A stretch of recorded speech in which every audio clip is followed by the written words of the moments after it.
So hello guys, welcome to एफजन academy. तो आज हम लोग यहाँ पे जो आरपीएससी सेकंड ग्रेड है उसका एक नया टॉपिक स्टार्ट करने जा रहे हैं भौतिक विज्ञान का, और वो है एरर।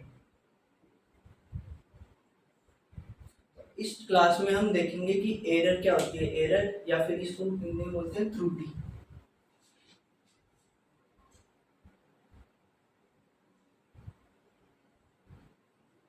त्रुटि या एरर क्या होती है, तो ये जानेंगे कि जैसे अपन कोई भी काम करते हैं तो वो अपन से एक पूरा का पूरा सही हो, ये तो जरूरी नहीं है ना। तो किसी भी काम को करते टाइम अपने से उस काम में कोई ना कोई एरर या फिर कुछ त्रुटि हो जाती है, मतलब वो काम एग्जैक्ट पूरा का पूरा सही नहीं होता है। तो यही काम हमारे साथ भौतिक विज्ञान में होता है। तो भौतिक विज्ञान में क्या करते हैं अपन, ज्यादातर अपन क्या करते हैं, इसमें भौतिक चीजों का मापन करते हैं। जैसे लंबाई का हम कर लिया, अपन ने वेग निकाल लिया, दूरी निकाल ली, वेलोसिटी निकाल लिया, टेम्परेचर डिफरेंस निकाल लिया, इलेक्ट्रिक फील्ड निकाल लिया, वो मैग्नेटिक फील्ड निकाल लिया, फोर्स निकाल लिया, एनर्जी निकाल ली। ये सारी चीजें करके अपन सब चीजों की कैलकुलेशन करेंगे, तो इन सब का मान निकालते हैं अपन। तो मान निकालने के लिए क्या करते हैं अपन, एक तो अपन भौतिक विज्ञान में जो अपना गणितीय तरीका है जिससे कि अपन यहाँ पे सोल्व करते हैं, वैसे किसी चीज का मान निकालते हैं। दूसरा जो रियल में होता है, जो वास्तविक में क्या होता है, जैसे अपनी गाड़ी होती है तो गाड़ी में अपन को गाड़ी की वेलोसिटी कैसे पता लगती है, तो उसमें क्या होता है, गाड़ी में स्पीडोमीटर लगा होता है। तो उस स्पीडोमीटर में अपन देख सकते हैं कि उसके अंदर एक ऐसे डायल होता है, वो डायल अपन को बताएगा कि इस टाइम पे लाइक 10 मीटर पर सेकेंड है या फिर 36 किलोमीटर पर आवर की स्पीड है। तो वो डायल से अपन उसकी वेलोसिटी फाइंड आउट करेंगे। बट यहाँ पे क्या हो रहा है, यहाँ पे अपन मैथमेटिकली निकाल रहे हैं। तो इन दोनों के अंदर जो मान आएगा उस मान में हमेशा ज्यादातर टाइम क्या होता है, थोड़ा सा फर्क आता है। तो उस फर्क को अपन क्या बोलते हैं कि इसमें एरर है। तो एरर क्या होगी, किसी भी भौतिक राशि के वास्तविक और उसके एरर ये लिख देते हैं, किसी भी भौतिक राशि के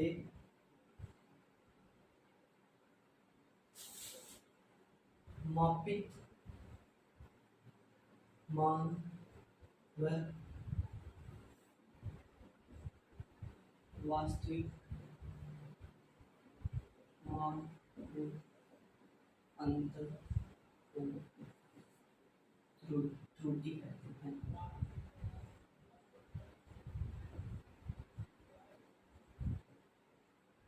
मतलब किसी भी वस्तु है उसका एक तो रियल मान होगा जो उसका वास्तविक मान होगा, और एक होगा उसका मापित मान, मेजर्ड वैल्यू जो अपन ने वास्तविक मान तो क्या हो गया, जो अपन ने कैलकुलेट करके निकाला एग्जैक्ट वैल्यू वो हो गई।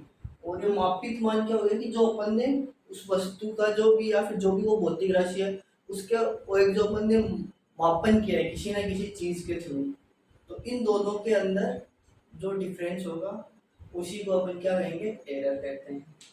तो एरर, तो ये चीज तो होगी एरर के बारे में। अब आगे अपन क्या देखेंगे कि एरर किस चीज के कारण आती है। तो किसी भी चीज में एरर आती है उसके दो कारण होते हैं। एक तो किसी ना भी किसी जो अपन ज्ञात कर सकते हैं, और दूसरा क्या होता है जिसके बारे में अपन ज्ञात नहीं कर सकते। एक तो उन वो एरर है उसको अपन दो पार्ट में डिवाइड करते हैं। एक तो हुई रैंडम एरर और एक हुई सिस्टमैटिक एरर। तो ये तो होगी यांत्रिक एरर यानी सिस्टमैटिक एरर, सिस्टम के किसी ना किसी चीज के कारण जो एरर आ रही है वो हो गई। और ये क्या हो गई, यादृच्छिक रैंडम एरर।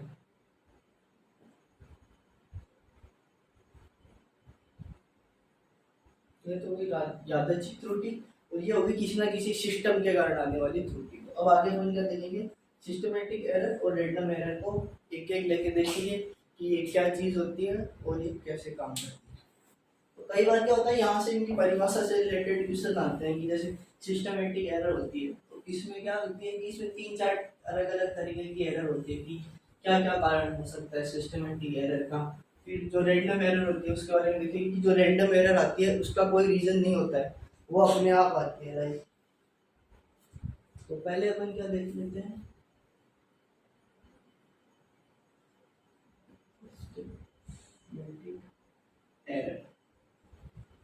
और हिंदी में क्या बोलेंगे इसको?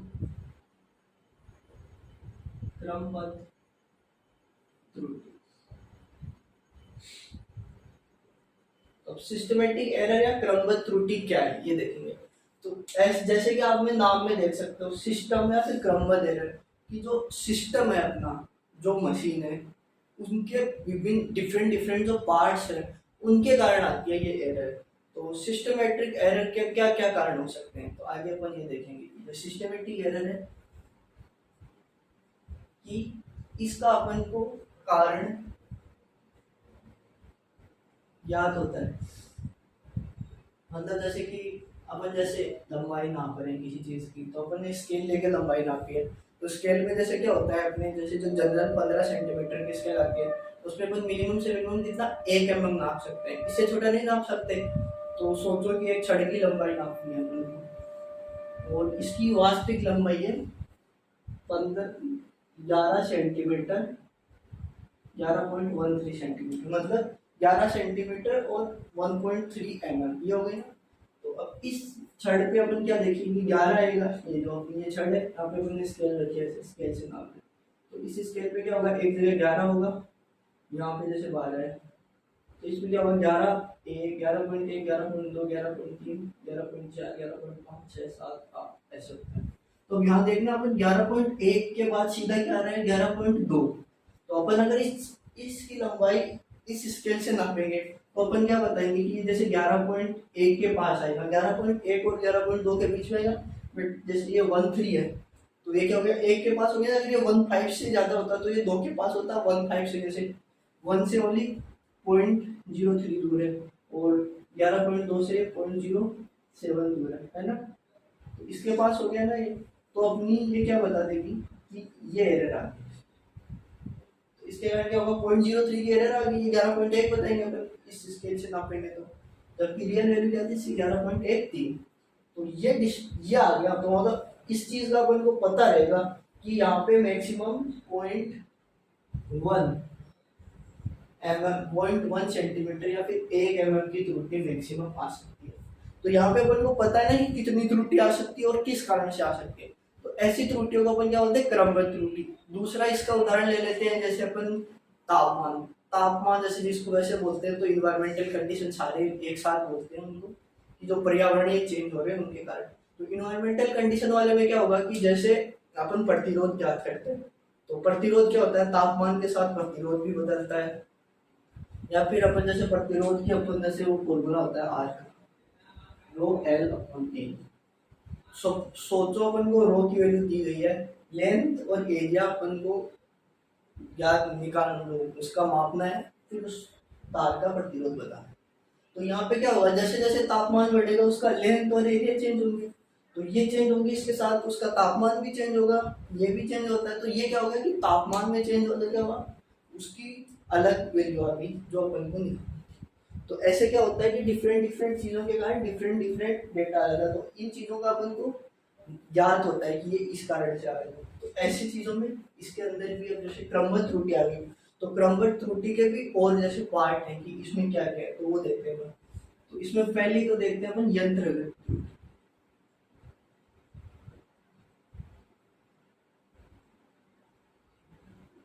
यंत्रगत त्रुटि क्या होगा कि किसी, जैसे इसके नाम से भी बोल सकते हैं कि किसी ना किसी यंत्र के कारण आ रही है।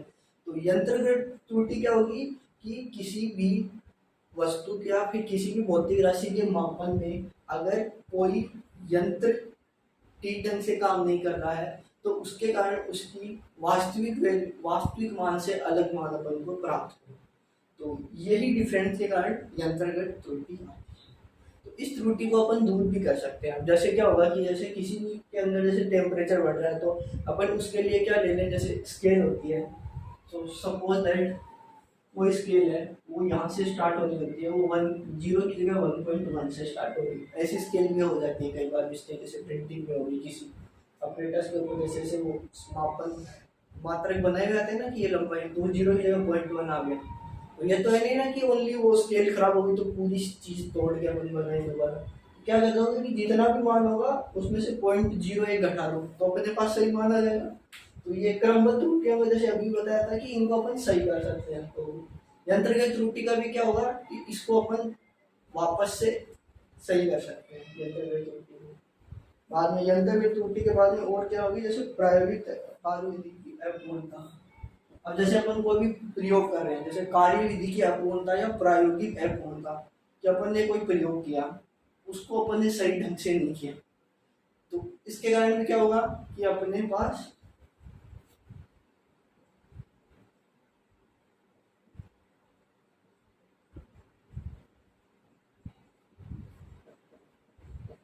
इसके कारण क्या होगा कि कोई भी अपन एक्सपेरिमेंट कर रहे हैं वो पूरा नहीं किया, बीच में छूट गया, तो इनके कारण क्या हो गया, या प्रायोगिक तकनीकी या अपूर्णता के कारण। तो यहाँ पे क्या हो गया, जो अपन टेक्नोलॉजी यूज कर रहे हैं उसकी अपूर्णता।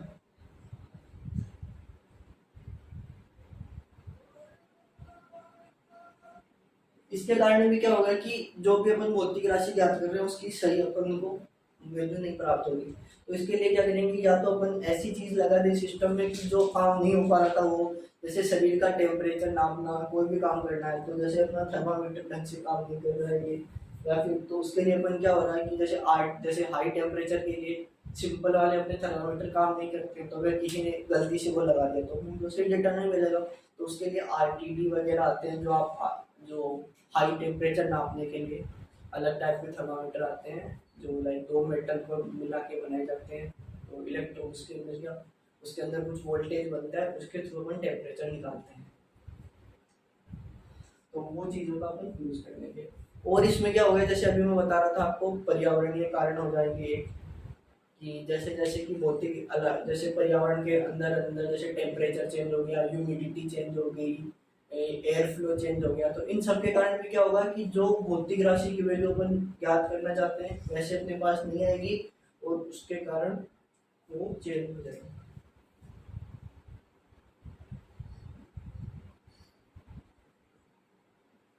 इसको क्या बोलेंगे अपन, पर्यावरणीय कारण, कि जो इन्वायरमेंट में जो जो डिफरेंट डिफरेंट चेंज होगी, इसके एग्जाम्पल क्या हो जाएंगे, टेम्परेचर, और क्या हो जाएगा, स्पीड भी बोल सकते हैं अपन, टेम्परेचर, स्पीड, विंड स्पीड, और जो अपना लाइट होता है इसकी इंटेंसिटी आई, ये भी चेंज हो जाएगी, कितनी आ रही है, कितने ल्यूमन्स आ रहे हैं, उन सारी चीज़ों से भी अलग अलग डेटा को प्राप्त होगा। जैसे अपन जैसे सोलर पैनल की बात करते हैं, तो इसके ऊपर अगर इसकी इंटेंसिटी अगर टाइम के साथ, जैसे वो 1 वोल्ट मीटर पर मीटर स्क्वायर आ रही है, 2 वोल्ट मीटर पर स्क्वायर आ रही है, तो अलग अलग इंटेंसिटी में क्या करेगा वो, अलग अलग अपन को वोल्टेज और करंट देगा। तो ये सारी चीज़ें अपन को इसमें आ जाएंगे अपने पर्यावरण कार्य में। तो अपन यहाँ क्या देख लिया, यंत्र त्रुटि देख ली, प्रायोगिक अपूर्णता यानी कोई सिस्टम के जो पूरा नहीं है उसके कारण आ गई, और एक आ जाती है व्यक्तिगत।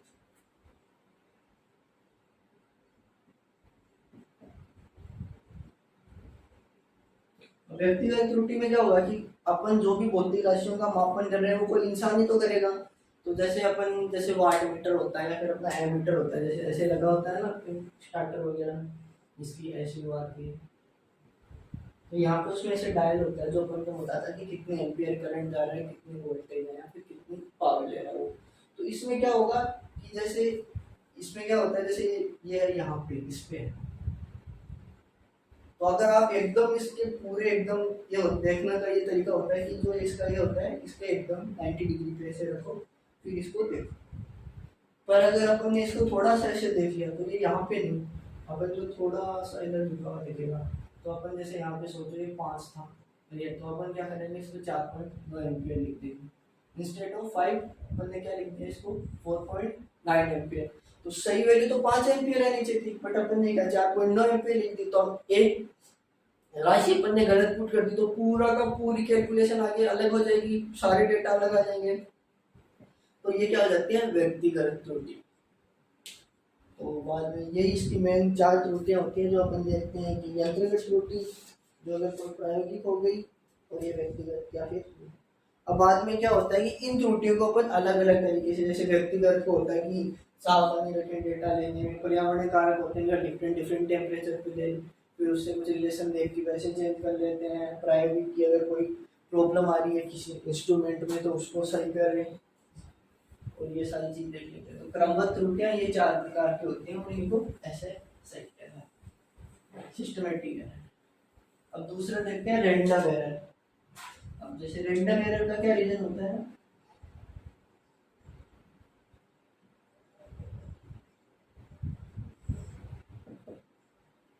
इनका कारण याद नहीं होता। अब आप तो एक कैसा भी इंस्ट्रूमेंट लगा लो, कुछ भी कर लो, ये एरर हमेशा आएगी।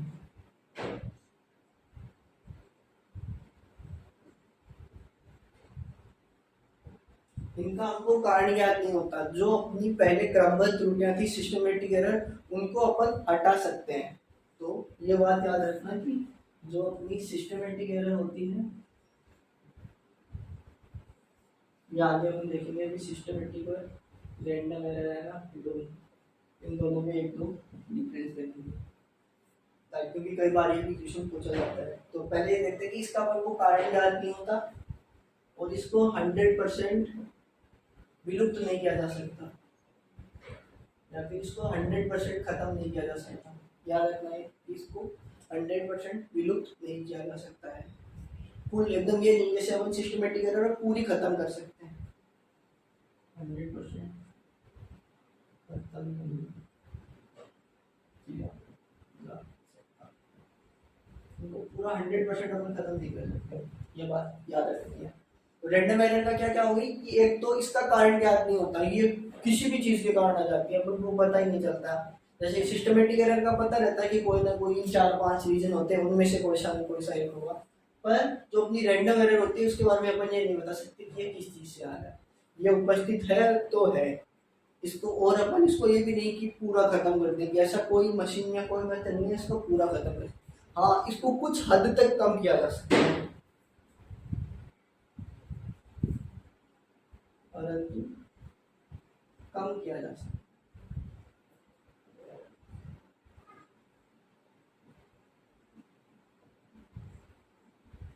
इसको खत्म तो नहीं कर सकते बट अपन इसको कम कर सकते हैं। We can reduce it but we can not destroy it 100%। ये बात याद रखें। तो अपन इसको कम कैसे करेंगे, किसी भी एक्सपेरिमेंट को बार बार दोहरा के, अगर जितने ज्यादा उसके इटरेशन लेंगे अपन, लाइक एक ही लंबाई पर उसको 4-5-6 बार नापेंगे अलग अलग थोड़ा धीरे, तो उससे अपन कुछ कम कर सकते हैं। तो ये होगी रैंडम एरर की।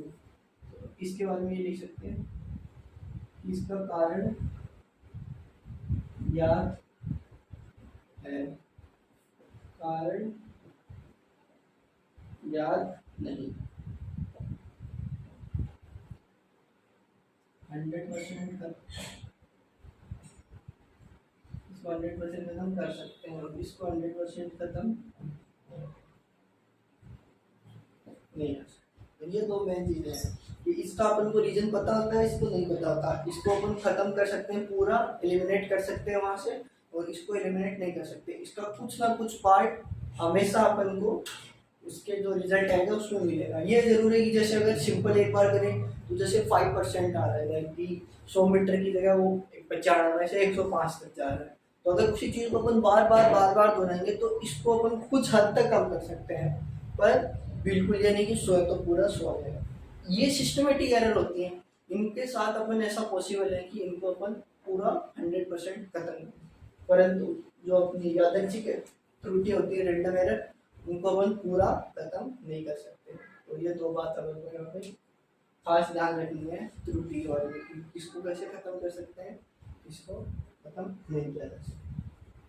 ठीक है, अब अपन इसके जो मैथमेटिकल सवाल आते हैं उनके बारे में बात करेंगे कि एरर को गणितीय रूप से कैसे सोल्व करते हैं, तो इसमें क्या क्या प्रॉब्लम होती है।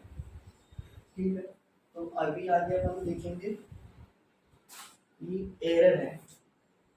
तो अब इसका अभी सिंपल तो अपन ने जो अपन उसका देखिए कितने प्रकार की एरर होती है। तो पहले तो अपन ने जो थ्योरेटिकल बात था वो देखा कि रैंडम एरर क्या है, यादृच्छिक एरर क्या है। फिर इसकी सेकंड जो तरीके जिससे अपन इनको अलग अलग टुकड़ों में बांट सकते हैं, उसमें अपन क्या देखते हैं, पहले तो अपन देखेंगे औसत मान।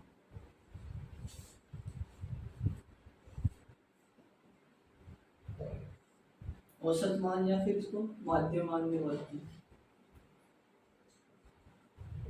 औसत मान या माध्य मान क्या होता है कि जब भी अपन को त्रुटि निकालनी है तो क्या करेंगे अपन, कोई भी चीज़ का जो मेजरमेंट करेंगे, उसको मापेंगे, तो उसमें अपन एक वैल्यू नहीं लेंगे, 8-10 बार उस एक्सपेरिमेंट को करेंगे, 5 बार, 6 बार, 7 बार, कितनी भी बार हो सकता है। वो अपने उस एक्सपेरिमेंट पे डिपेंड करता है कितना अपन को प्योर रिजल्ट चाहिए, कितनी परसेंटेज अपन कम करनी है, ठीक है।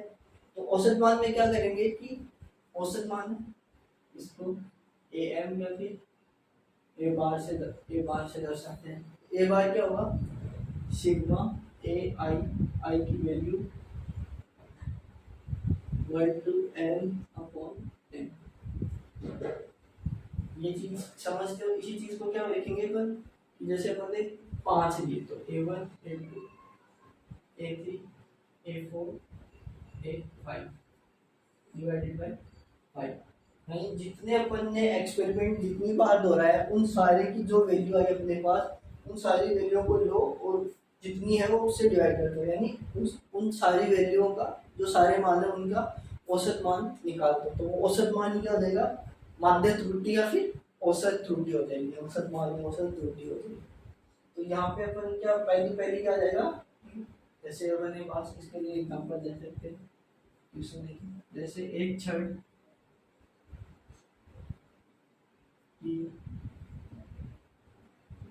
लंबाई है,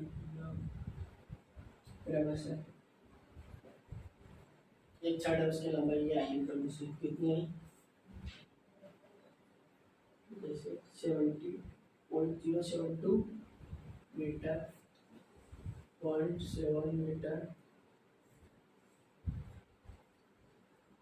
0.64 मीटर,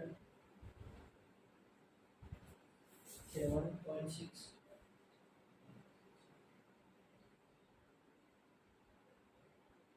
0.74, ये जैसे 4 मीटर है, ये 4।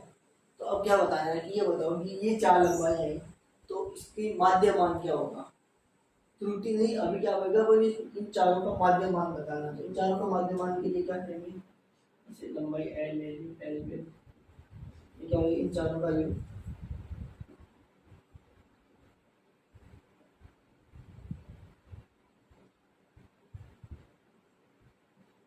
डिवाइड 4। तो देखना इनको ऐड करेंगे तो कितना आ जाएगा, 4 4 8, 4 4 4 8 हो जाएगी 0, ठीक है। फिर एक बार नहीं, वो 7 4 13, 7 और 7 14, 7 क्या 21, 21 और 28, 21 और 27 हो जाएगी, 28 हो गई ना, डिवाइडेड बाय 4। तो 0.2 डिवाइडेड बाय 4 क्या बनेगा, ये सॉरी तो 28 आएगा, ये आएगा 2.8 डिवाइडेड बाय 4, तो ये आ जाएगा बस 0.70 मीटर। तो ऐसे अपन किसी भी चीज़ की औसत लंबाई निकालेंगे, कोई भी एक्सपेरिमेंट होगा उसकी 4 5 6 अलग अलग ये सारे निकालेंगे और फिर उनको उसके औसत मान से घटा देंगे। तो ये क्या हो जाएगा, घटाने वाला काम तो आगे देखेंगे, सॉरी यहाँ पे क्या करेंगे, औसत मान निकालेंगे। अब इस औसत मान को आगे अपन, जैसे पहले तो औसत देखिए, अब हम परम त्रुटि देखिए, एब्सोल्यूट एरर, इसको तो एवरेज एरर या फिर मीन एरर बोलते, मीन बोलते थे, एरर का मीन एरर आगे आएगी। अभी अपन ने क्या देखा है, सिंपल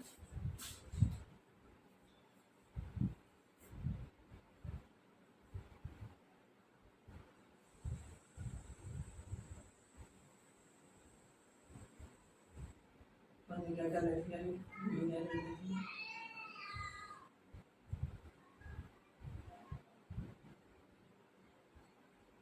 एब्सोल्यूट एरर या फिर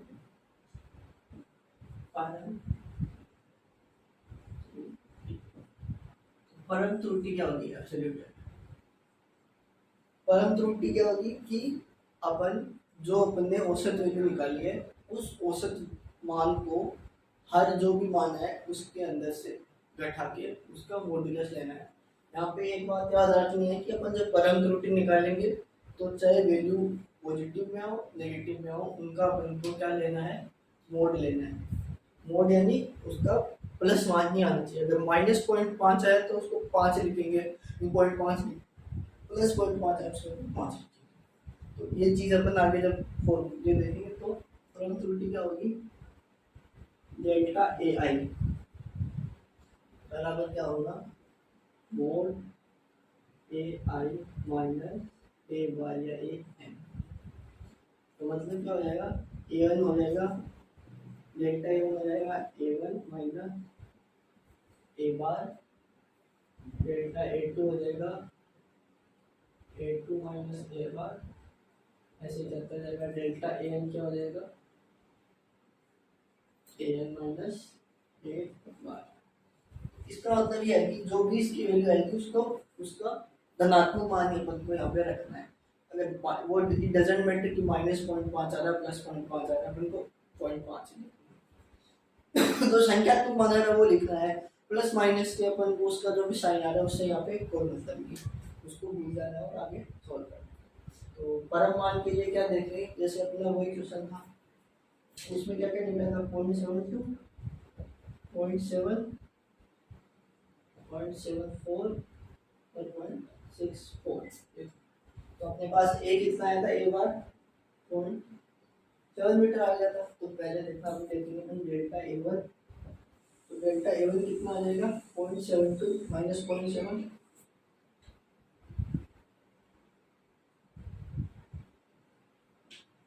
आ जाएगा 0.02। डेल्टा ए टू कितना आ जाएगा,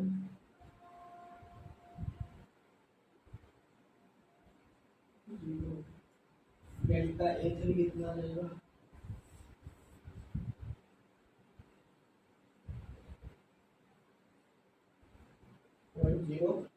ऐसे डेल्टा ए फोर कितना आएगा। देखना इस चीज में, इसमें ध्यान रखना, डेल्टा ए फोर में क्या करेंगे अभी 0.64 माइनस 0.73।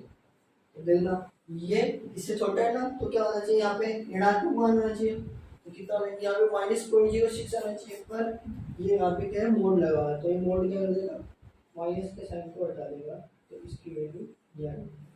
तो ये बात याद रखिएगी कि जैसे जैसे इनकी परम त्रुटियाँ आ जाएंगी, ए के लिए 0.02, इसके लिए ए वन के लिए ए टू के लिए 0 आ गई, ए थ्री के लिए 0.04 आ गई और ए फोर के लिए 0.06 आ गई। तो यहाँ पे अपन ने क्या ध्यान देखी, स्पेशल बात ये देखी कि जो ये वैल्यू है इसकी ध्यान रखना कि चाहे वो ऋणात्मक आए धनात्मक आए, मोड लगाएंगे अपन कहीं पे भी तो उसकी धनात्मक वैल्यू भी आएगी।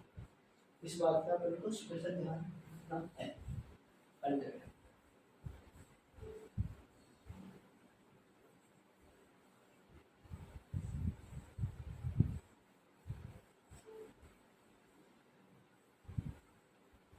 अब देखेंगे अपन क्या हो गया। अब अपन नेक्स्ट आती है अपनी मीन एब्सोल्यूट एरर।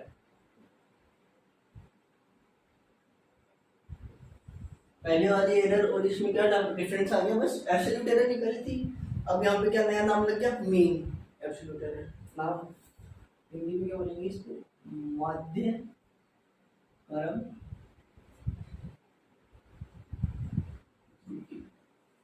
तो अभी अभी जो भी अपन ने परम त्रुटियां निकाली थी उन सारी परम त्रुटियों का अगर अपन माध्य लें, इसको लिखते हैं अपन डेल्टा ए। डेल्टा ए क्या होता है, sigma delta A I upon N, आई की वैल्यू 1 to n। मतलब जो हमने पिछले में निकाली ना, delta A one plus delta A two delta A three ये निकाली थी।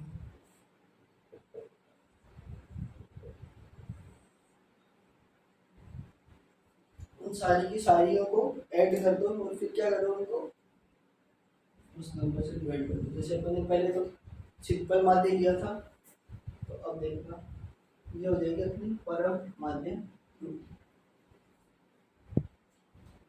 परम माध्य त्रुटि होती है इसी के आगे देखना, इसका क्वेश्चन अपन आगे यहाँ पे 3 टाइप की त्रुटि है, तीनों लगभग सेम है, बस जैसे अपन ने पिछली 2 देखी वैसे थोड़ा थोड़ा और ऐड करना है आगे आएगा।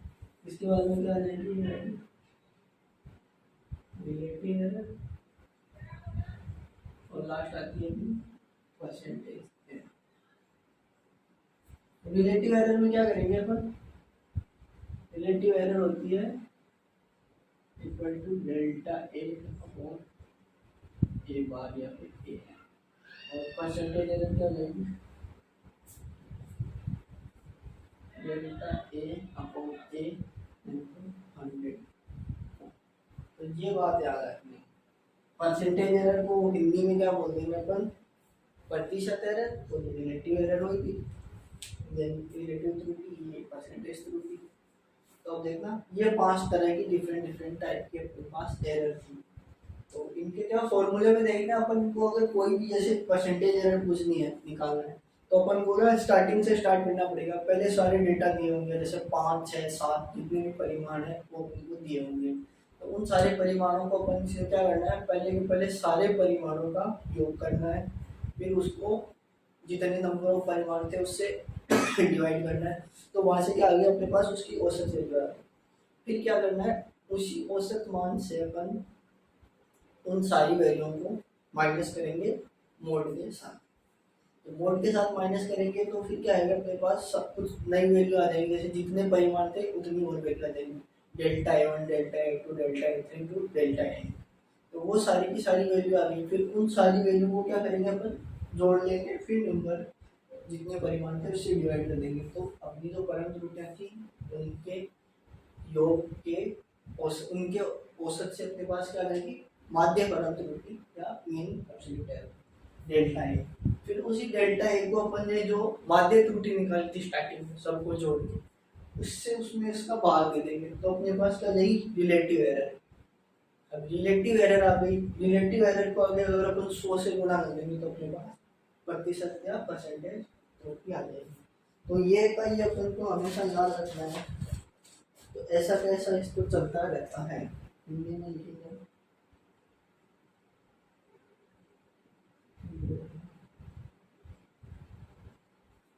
और इसको क्या बोलते हैं अपन, रिलेटिव एरर या फिर अपेक्षित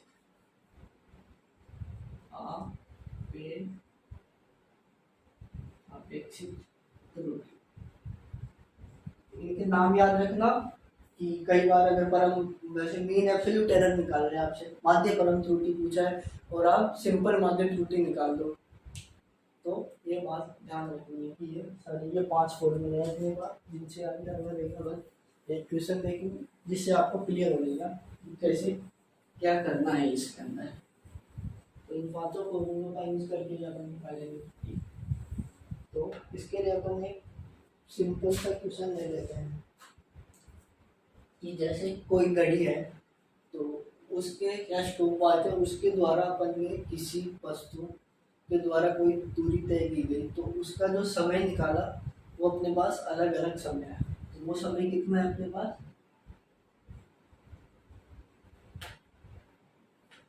एक स्टॉपवॉच थी, उसके थ्रू अपन ने डिफरेंट लाइक दूरियां निकाल दी। लाइक 100 मीटर गाड़ी गई, उसके द्वारा अपन ने अलग अलग गाड़ियों को जाने का टाइम निकाला। तो वो टाइम अपने पास आया जैसे 8.08 सेकेंड आ गया एक, दूसरा 8.5 आ गया, 9 आ गया, 7.5 आ गया और ये 10। ये अपने पास कितने होंगे, 2 2 4 5 स्टॉप। तो ये अपने पास क्या गया, इसको अपन ने बोल दिया A1, ये A2, ये A3, ये A4, ये A5, ठीक है। ये तो अब सबसे पहले अपन को क्या निकालना होगा, माध्य त्रुटि मीन एरर A1 क्या हो जाएगी, सबका योग 8 plus 8.5 plus 9 plus 7.5 plus 10 divided by 5। ये कितना होगा 8, ये देखना ये कितना हो जाएगा 7.5, या 8 ऐड देना, 8 8 16, 8 3 24 और 10 34 34 और 43 43/5 43/5 कितना हो जाएगा, वहाँ से बाहर कितना रहेगा, 40 में 5 आ गया 8, 3/5 0.6, तो 8.6 आ गया। 8.6 आ गया तो फिर अपन ने क्या निकालेंगे इससे परम त्रुटि, निकालेंगे डेल्टा ए आई। तो डेल्टा ए वन कितना होगा 8 माइनस 8.6 कितना आ गया 0.6, ये देखो पॉजिटिव आ रहा है इनटू डेल्टा ए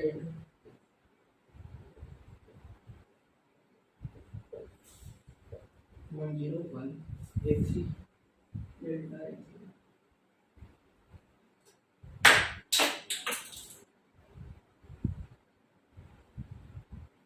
डेल्टा इधर कितना है 9 माइनस 8.6 0.4 डेल्टा ए को 7.5 माइनस 8.6 कितना हो जाएगा 1.1। ऐसे डेल्टा ए 5, डेल्टा ए 5 कितना आया 10 माइनस 8.6 कितना लेंगे 1.4। तो अपने पास delta A one, delta A two, delta A three, delta A four और डेल्टा ए फाइव, इन ये 5 मान आ गए। कितना ये 0.06, 0.01, 0.04, 1.1 और फिर 1.4। तो इन 5 मान से अपन क्या निकालेंगे परम त्रुटि आएगी तो अपन निकालेंगे परम माध्य त्रुटि। तो परम माध्य त्रुटि के लिए क्या करेंगे इसको अपन बोलते हैं डेल्टा ए। इन सबको लेंगे जोड़ के 5 का भाग देंगे कितना हो जाएगा 0.6 प्लस 0.1 प्लस 0.4 प्लस 1.2 प्लस 1.4 भाग 5 कितना हो जाएगा 6 4 10 11 12 4 16 ये तो लग गया इसका 6 और बाद में इधर क्या आएगा 1 और 1 2 और एक अपने पास रिमाइंडर था 3 3.6 डिवाइडेड बाय 0.5। तो 3.6 डिवाइडेड बाय 0.5 कितना आ जाएगा ये आ जाएगा 0.18।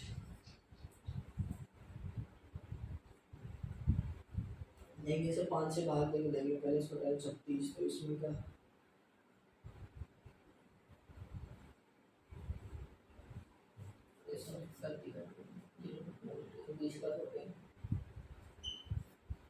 जैसे इसको हटा दिया 7 35 7 फिर कितना आ गया 35 एक बच गया 10 हो गया ठीक है 0.36 डिवाइडेड बाय 5 कितना आएगा 0.72।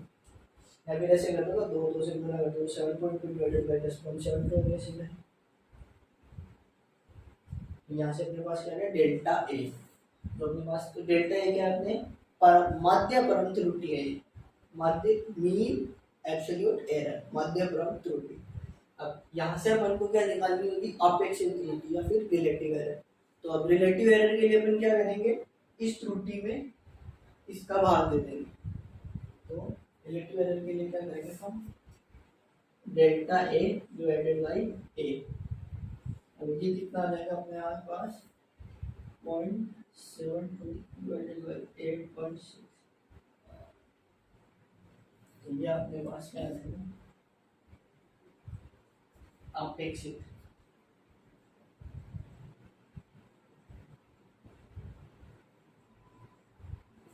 अपेक्षित त्रुटि आती है अपने पास। अब अपेक्षित त्रुटि के बाद क्या होगा परसेंटेज एरर निकालनी होगी अपन।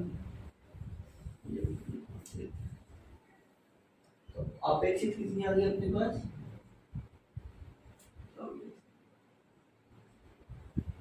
अपेक्षित त्रुटि आ गई अपने पास 0.72। तो अपन क्या देख रहे थे अपेक्षित त्रुटि।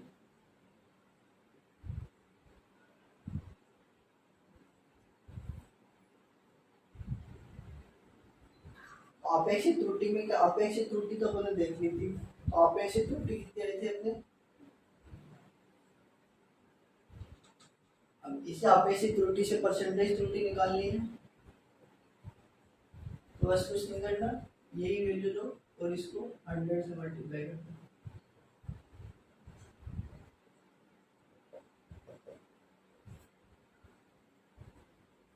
9%, 9% के आसपास एरर आ जाएगी।